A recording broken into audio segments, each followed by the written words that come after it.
상가 빌딩 투자 제대로 해서 진짜 돈 버는 구조가 뭔가. 쉽게 얘기해서 건물은 사서 오르는 게 아니라 이제는 특히 요즘 같은 시기에는 만들어서 버는 것입니다. 여러분, 상가 빌딩 투자하면 이렇게 생각하시는 분들이 많습니다. 좋은 거면 사서 들고 있으면 그냥 오른다. 그거 옛날 얘기입니다. 월세 받으면서 노후 대비하는 거. 요새 공실투성에 뭐 하다 보니까 오히려 이자 감당 못할 수도 있어요. 그래서 좀 전에 그러한 것들 절반은 맞고 절반은 틀리는 얘기들인데, 왜냐하면 요즘은 진짜 돈 버는 사람은 이 건물을 사서 돈을 버는 게 아니라 건물을 운영해서 돈을 벌어야 되기 때문입니다. 오늘은 상가 빌딩으로 돈 버는 구조, 이걸 완전히 현실적인 기준으로 알려드리겠습니다. 상가 빌딩의 본질 자체가 운영 자산이라는 겁니다. 상가 빌딩이 뭐냐? 부동산으로 보시기보다는 하나의 사업으로 보셔야 됩니다. 임대료가 매출이에요. 공실은 손실을 얘기하는 겁니다. 업종 구성이 일종의 사업소한 전략, 이런 게 됩니다. 그래서 건물주가 사장입니다. 이걸 이해 못하면 100% 실패하세요. 이제는 시대가 바뀌었습니다. 그래서 돈 버는 구조가 건물을 싸게 사는 게 아니라 제대로 사셔야 되는 겁니다. 자기가 일종의 사업체식으로 제대로 만들 수 있는 그러한 것을 사야 됩니다. 싸다고 사는 게 아니고, 싸게 사는 게 아니고. 그러니까 많은 사람들이 싸게 사야 돈 번다 하는데 틀린 말이 아니지만 핵심은 아닙니다. 진짜 핵심은 수익 구조가 만들어질 건물을 사는 겁니다. 공실 개선이 가능하고, 임대료 상승 시킬 수 가능하고, 업종 개선이 가능한 그런 건물을 그런 입지에 그런 건물을 사셔야 됩니다. 개선의 여지가 있는 건물을 사셔야 돈이 되는 겁니다. 다음으로 공실을 시간의 문제이더라도 어떠한 방법을 통해서라도 수익 구조로 바꿀 수 있어야 됩니다. 초보자들은 하여간 제일 두려워하는 게 공실입니다. 막연하거든요. 이게 쉽게 나갈 겁니다. 진짜 6개월, 1년 안 나갈 수도 있습니다. 그런데 진짜 건물의 고수는 공실을 기회로 봅니다. 왜? 공실. 거기다 오히려 수익성 있는 점포 잘 넣어서 임대료 잘 받으면 크게 진짜 크게 수익을 창출할 수 있는 기회가 되는 거예요. 그래서 업종 교체라든지 임대료 재설정, 뭐 필요한 부분의 리모델링, 이 과정을 통해서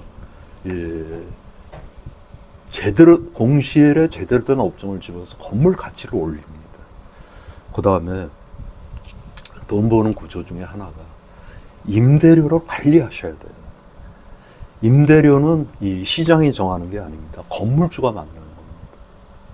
지금 아주 지금 거의 도심화된 상권으로 보는 강남역 주변에 대로변에 1층 상가가 공실로 있는 게, 임대료를 조금 낮춰주게 되면 상가임대차 보호법 10년 뭐 임대 줘야 되고, 또 이 건물 수익률이 떨어지게 되면 건물값이 안 나간다 하는데, 그것만 주장해서 그게 공실로 둔다는 게 과연 그 건물의 가치를 살리는 길일까요? 다시 한번 잘 생각을 해보십시오. 이 임대료는 건물주가 정할 수 있는 거예요. 시장이 정해주는 게 아닙니다. 그래서 업종 구성하고 고객 유입하고 상권 흐름, 이런 거를 잘 보셔가지고 적정한 임대료에서, 만약에 공실이 있다면 임대료를 놔가지고 1, 2년 후를 보고 임대료를 재조정을 한다든지, 이런 식의 방식을 택해서라도 공실을 오히려 수익 창출의 요소로 삼는 게, 어떻게 보면 상가에 대해서 잘 아시는 분이 취하는 방법이세요. 아무것도 안 하고 그냥 공실로 그냥 계속 그걸 두시게 되면 이 어떤 상황이 벌어질까요? 임대료 싸게 안 내놨으니까 건물값 가격 안 내려간다. 공실 그렇게 오래되고 너무 그게 알려지게 되면 뭔가 다른 이유가 있어. 그거 세가 안 나가는 거지. 해가지고 그 건물값 오히려 내려갑니다. 그래서 한번 임대료를 무조건 수익률을 측면에서만 보지 말고 건물을 살리는 방향에서 한번 잘 판단해 보시기 바랍니다. 그리고 이 돈 버는 구조 중에 하나가 이 임대 업종을 잘 이렇게 믹스해서 놓으셔야 돼. 저층하고 중층도 하고 고층하고. 그래서 이 잘 되는 건물은 뭐 건물 통으로도 세를 줄 수 있고 뭐 하겠지만 이 업종이 잘 믹스되어 있으면 공실이 나더라도 시너지 효과 때문에 바로 세가 들어올 수 있는 이점도 있고 임대료 이 수익도 이 업종이 최대한 믹스 잘 돼 있을 때 최대의 그 임대료가 나오게 돼 있습니다. 그래서 업종이 저층부, 중층부, 고층부에서 섞여 있어야 됩니다. 저층부는 적격업소들, 뭐 카페나 음식점, 뭐 여러 가지가 있겠죠. 그 다음에 중층은 체류하는 거, 병원이나 뭐 학원, 뭐 등등의 업종이 있을 거고, 상층부는 좀 계속돼서 안정되게 갈 수 있는 업종이나 사무실료. 그래서 이 구조를 만드세요. 반대로 업종이 뒤죽박죽이 되고 뭐 업종이 무너지고 이런 데가 대부분 공실이 오래 가고 이게 제대로 임대가 잘 안 나가고 수익률이 저조하게 되어 있습니다. 그래서 그 다음으로 임대 업종에 대해서 한번 잘 고려해 보셔야 돼요. 무조건 공실 면하려고 세를 주시는 것보다 시대에 맞는 이 업종을 놓는 게 또다시 공실을 맞이하지 않고 이렇게 계속 가실 수 있는 이 방법입니다. 지금은 코로나 이후에 온라인 시대, 그러니까 오프라인 매장을 이용하는 것보다 온라인 구입 패턴으로 소비 패턴이 갔어요.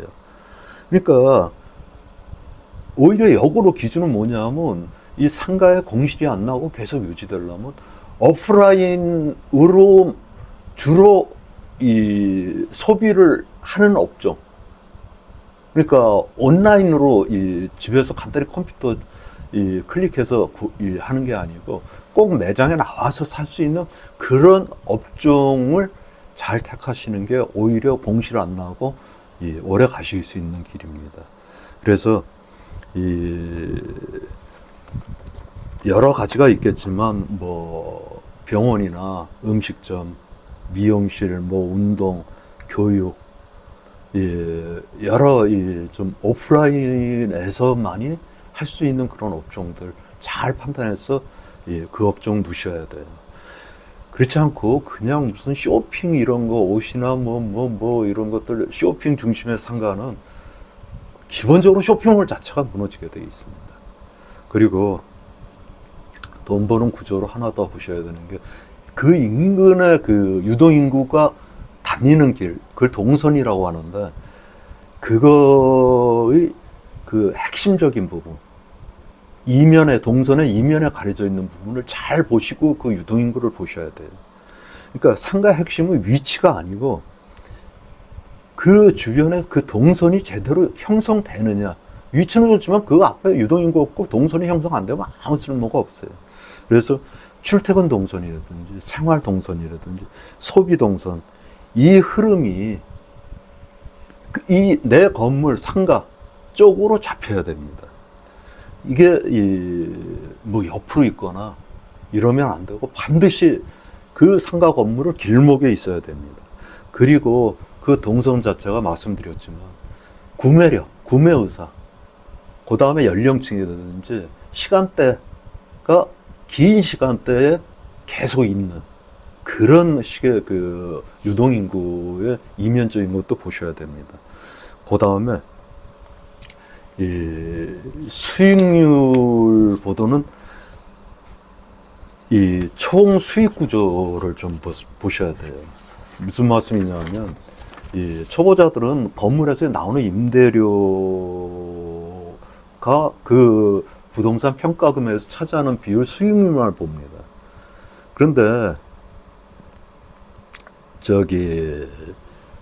현재 나오는 그런 그 임대료 수익보다는 진짜 상가를 잘 보고 상가를 진짜 만들어서 가치를 올리시는 분들은 현재 수익이 아니라 그 상가의 미래 수익 구조를 보세요.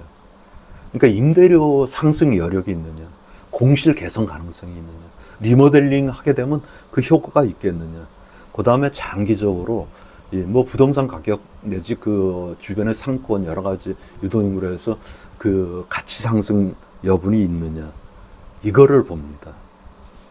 그래서 정리해서 말씀드리자면 돈 버는 공식, 쉽게 말씀드려서 문제 있는 건물을 사서 구조도 바꾸고 수익률을 만들고, 그러니까 공실 있는 건물, 업종 무너지는 건물, 관리 안 되는 건물, 이걸 살아있는 건물로 제대로 만드는 게 이제부터는 진정한 투자가 되는 시대가 됐습니다.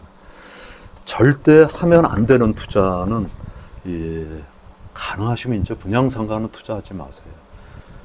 즉 관리 안 되는 집합 건물, 그 다음에 수요가 없는 지역, 그 다음에 온라인 대체 업종, 아무리 싸도 그런 업종이 주로 들어가는 상가 건물은 매입하지 마세요. 이제 가장 중요한 걸 한 문장으로 말씀드리면, 건물은 사는 게 아니라 만들어서 돈을 버는 거다, 이제부터는. 그래서 여러분, 상가 빌딩은 이제는 부동산이 아니라 사업입니다. 이 운영을 못하면 망하고 운영을 잘하면 돈이 되는 겁니다. 오늘 이 말씀드린 이러한 것들만 잘 이해하셔도 투자 기준이 완전 바뀝니다. 앞으로도 실전 투자, 실전 사례, 돈 되는 구조를 계속해서 말씀드리고 알려드리겠습니다. 구독, 좋아요는 제게 분발할 의욕을 줍니다. 부탁드립니다. 또 댓글로 여러분 생각도 꼭 남겨주세요. 답변 꼭 드리겠습니다. 그리고 댓글에 링크되어 있는 네이버 카페 원팀장의 부동산 가이드를 보시면 부동산 신입 진로 상담이나 공지사항 등을 자세히 보실 수 있습니다.